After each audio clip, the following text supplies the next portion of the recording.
Hey everybody. So for today's video, I want to talk about films still and DVDs, but today I'm actually going to be talking about films that I regret owning. So these are films that I own. They're laying around the house somewhere, but I don't really watch them because, well, I didn't really like them. I'll try to tell you a brief story of why I own each of these films, and also why I don't like them. Or some of these I really don't so much hate per se. I just, they're not really films that I go back to a lot after I watched them that one time after I bought them at one point. Um, so the first film on the list will actually surprise a lot of people simply because it was a Academy Award winning film, or at least it was nominated for Best Picture the year it came out, and that was the film Mystic River. I do own a DVD copy of this, but the reason why I regret owning it, and I'll tell you why I actually own it here in a minute.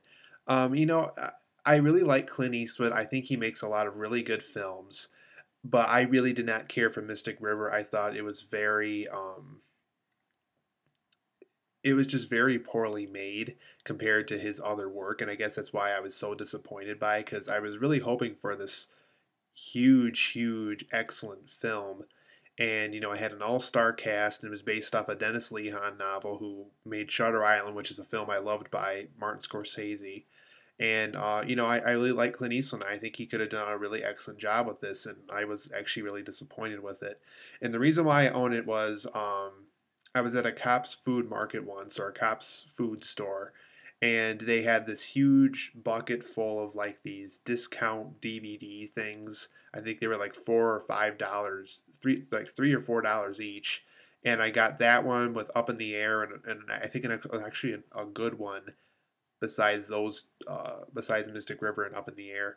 But Mystic River, I really didn't care for, and I if I knew it was going to be that bad after I was done watching it, I probably wouldn't have bought it. But I bought it because I wanted to see it, and well, I didn't really care for it too much. Another one I actually was given to me, and that was the film Summer Rental with John Candy. I was really hoping it'd be good, and I would say the first 45 minutes was all right, but the film really goes downhill when John Candy meets up with like this pirate guy that's helping him trying to win like this boat competition, and it goes a complete different direction after a while. And I remember watching this film and being really disappointed because it really had a lot of potential to be good, and then it kind of really goes downhill after a while. And like I said, that film was given to me, so that's why I own it. I'll probably give it away at some point because I haven't watched it or even touched it since um, I saw it that one time. Another film that was given to me that I never watched simply because it has a bunch of horrible films inside this package is the Martial Arts 4 pack, and it has there's actually a Bruce Lee film in this pack that was okay, but there was three other films in here that were just absolutely awful. And one of them on here that made the list, and it's the reason why it's on the list, was the film Snake Crane's Secret. I think it's a Japanese or a Chinese film, and it was just absolutely awful. I mean, this film probably took like a day or two to film. I mean, it was really nothing notable. The martial arts scenes were horrible. The acting was bad. The dubbing was horrible because it was translated to English and everything. Uh, so if you see this thing called Martial Arts 4 pack, it has Bruce Lee on the right hand corner, and it's just awful. I think my mom even said she got it for like $3 or $4 somewhere, and I can see why it was that.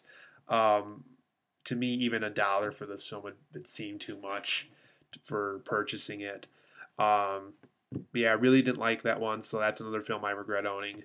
Another one I have on here, and actually I got this film because the Hollywood Video in Monona. Monona's not too far from where I live, but I live in McFarland in Wisconsin. Um, and so they had this Hollywood Video store closing a while back, and what they had is since it was closing down is all the videos in the store you could get for like $4 or $5 each. And so I was looking for this film for a while because I just wanted to see how bad it was. It's the Charles Band film Evil Bong. And what's funny about Charles Band is his films are so bad that he actually has to fund his own movies because there's no big producers out there like Universal or Paramount that's going to produce it for him. So he made this film called Evil Bong, and it was just absolutely awful. And I could see why. And even though Hollywood Video was closing down, I could see why they specifically wanted to get rid of this one because it was like at the front of the store and like, please, please take this one. But it's a pretty hard to find. I can see why because it's a really terrible film. Tommy Chong is in this from the Cheech and Chong films, and I must say, this film was awful. It was about like these kids that get this bong, and whenever they smoke it, they go into this bong world. And so Tommy Chong, because he was the owner of the bong before the teens had it, he found a way to get rid of the bong once and for all, and it was just awful. Um, but anyway, another film I actually owned, and that once again this was given to me, was the film Garfield the movie. This was the one with Bill Murray doing the voice of Garfield, and it was CGI animation whenever you saw Garfield or Yodi on screen. I actually remember liking this film as a kid, but now that I'm an adult and I look back on him, I really say to myself, that film really wasn't that good. I can see why maybe back then I liked it, but now it's kind of ugh. So that's another film I regret owning. Is just kind of laying around the house somewhere doing nothing. Two other films that I own, once again, these were also given to me back when I was younger, was Scooby Doo 1 and 2. They're just laying around collecting dust. Liked them as a kid, but not so much now. Um, the next film was actually a part of a set that I wanted. And so, because I can only find these two films as a part of the set in the store, I had to buy the set in order to own those two films. So it was Chucky the Killer Collection. And the reason why I bought it was because I really wanted to own Child's Play 2 and 3, because I'm a huge fan of the first three Child's Play films. I own the first one, and I really wanted the second and third one because buying those two individually were out of print. So I had to buy the Killer Collection if I wanted those. And unfortunately, that came with Bride of Chucky and Seed of Chucky, the two Chucky films that I try to forget about because they're so bad. Bride of Chucky is bad, but the one I really regret owning is Seed of Chucky. One of the worst horror films I ever had to sit through. It was just absolutely awful. Another one that's just collecting dust, but even though I really shouldn't say that because I managed to get 2 and 3 in the pack, which were the ones that I actually wanted when I bought it. Um, so in a way, it's not collecting dust the way these other ones are. But because I had to buy this set in order to get 2 and 3 of the Child's Play series, it's just kind of laying there because I didn't really want those two films. I just wanted the second and third one. So I regret owning that one too. Um, and then this will actually surprise a lot of people because I own it, and this will also surprise a lot of people because they're probably a huge fan of this series and it's still kind of big and everything. And please forgive me, and I surprisingly do own these films.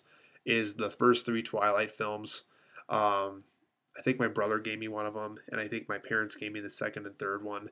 Um, I think it was one of those things where like, oh, hey, we found this film and we watched it back in the day. It's like, okay, well, I'm never going to watch them. So, surprisingly enough, I own the first three, and I haven't even bothered watching Breaking Dawn Part 1 because it just looks so bad. Um, you know, I guess what's really bothering me about the Twilight series right now is simply because of the vibe. Like every time you go to the theater now, it has to be one of the films in the roster of films that are playing at the theater have to be Twilight related. Like we just got Snow White and the Huntsman. We just got what was another one? Pretty much any film Kristen Stewart or Robert Pattinson is in right now, even outside of Twilight, feels like a Twilight film because they were in Twilight and they're kind of always going to be in that phase throughout the rest of their career, kind of a thing. Um, so yeah, they're just collecting dust. They're not really doing anything. I think I just watched them one or two times whenever we just so happened to put them in at one point. Um, but yeah, I just wanted to make this quick video about films I regret owning, and you can see some of these are pretty terrible. I'm probably going to sell them or whatever someday because I just simply do not watch any of these. So I'll see you guys for my next video. It'll be a lot more positive than this one, but I just wanted to make a kind of this confession video of films that I regret owning. So I will see you next time.